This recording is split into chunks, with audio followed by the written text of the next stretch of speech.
Hello everyone, কেমন আছেন সবাই? আমি নাইমা চলে এসেছি নতুন একটা ব্লগ ভিডিও নিয়ে। আয় নানি কি করো? এই দেখো আমার নানি কি করে রুটি বানায়। নানির কাহিনীটা দেন, দেখছেন নাগল ফাইনা দেখে কি করছে। তো আজকে এই যে বাজার ঘাট নিয়ে আসছে, কি বাজার নিয়ে আসছে সেটা আপনাদের সাথে শেয়ার করব। এর মধ্যে কি কি আছে আগেও দেখাইছি আমাদের বাজার, আজকেও দেখাই। এর মধ্যে হচ্ছে শাক, সবুজ শাক, বুঝছেন? এটা কি? এটা হচ্ছে ধনে পাতা, বাইগুন, অনেকেই বলে বাইগুন, আমি কিন্তু মজা করতেছি, বেগুন বলে আমাদের এখানে। আর কি আছে? জলপাই। ও মা গো, মরছি। আমি বলছি জলপাই খাওয়ার কথা। দেখেন এই 1 কিলো জলপাই রেখে আসলে আদেও খাওয়া সম্ভব শেষ করা? দেখেন তো কেমনটা লাগে তাইলে। দেখি আর কি কি আছে এটার মধ্যে। কি নানি এর কি কচু গো নানি? হ্যাঁ এইটা মানে কি ওই ভর্তা করা হয় সেইটা সেইটা নাকি? ও এটা এই কচুটা নাকি ভর্তা এবং রান্না দুইটাই খাওয়া যায়। ডিম মাংস দিয়ে নাকি রান্না করা যায়, আমার নানি বলতেছে। ঠিক আছে, মুরগির মাংস। আর কি আছে? এই যে দেখেন আরো আরো আরো আরো কিছু আছে বাবা, বাজারে শেষ নাই। ওরে বাবা, এটা দেখেন রসুন। এটা আর কি আছে? এটা হলো এই যে কাঁচা মরিচ। আরো আছে এটা সহ। এবার আমি ঢাইলে দিই, আর কিছু করেন না। এটা প্যাকেটের মধ্যে নাই।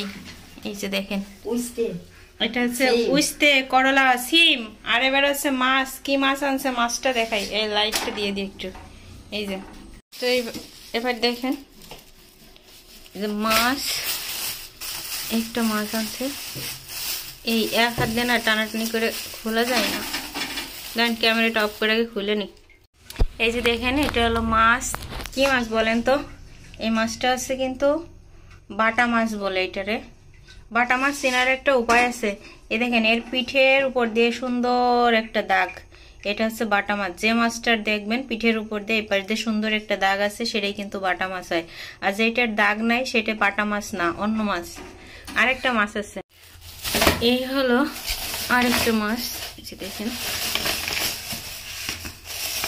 সবাই আজকে আবার আমাদের বাজারটা দেখাই দিই।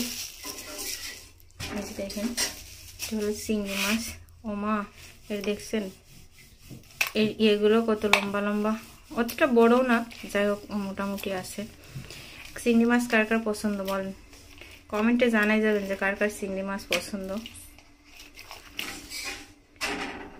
দেখছেন মাছগুলো। এখন বাজে হচ্ছে আপনার 12টা বাজে, 12:30 সকাল সকাল। এই টাইমটাই বাজার করলে হয় কি একদম টাটকা টাটকা সবজি মাছগুলো পাওয়া যায়।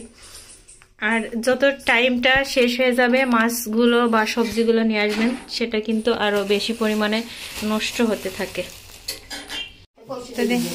হ্যাঁ, আজকে তো চাদর উঠে পরিষ্কার করে রাখ, তারপরে ভিজিয়ে রাখ, মানে পরশু দিন। আর এই তো দেখেন এই যে নানির সাথে গল্প শুরু করেছে। নানি দেখেন তো কি আরামসে দাঁড়ায় দাঁড়ায় রুটি বানাই, দেখছেন? এই সবজি, এই শাকটা আমি বলি হয় 2 মুঠো নিয়ে আসতে, না হলে 4 মুঠা নিয়ে আসে, 3 মুঠা। ঠিক আছে, ঠিক আছে। ধনে পাতা তো, আর এইটা এই যে ধনে পাতা। যাই হোক, আল্লাহ তাআলা আমাদের রিজিকে যেটা লিখে রেখেছেন আমাদের সামর্থ্য অনুযায়ী। এই তো আমাদের সামান্য কিছু বাজার। অনেকেই দেখেই বড়লোক যারা আছেন, কোটিপতি বড়লোক, তারা হয়তো নাক সিটকাইতে পারেন যে এটা কি ধরনের বাজার। এইগুলো দেখানোর কি আছে ভাই বোন মা বাপ? বলি আপনাদেরকে, আমাদের যতটুকু সামর্থ্য অতটুকুই আমাদের সামর্থ্য অনুযায়ী নিয়ে আসছে। আলহামদুলিল্লাহ, এটাতে আমরা খুশি। তো আমার আজকের ভিডিও এই পর্যন্তই। সবাই ভালো থাকবেন, সুস্থ থাকবেন। আল্লাহ হাফেজ।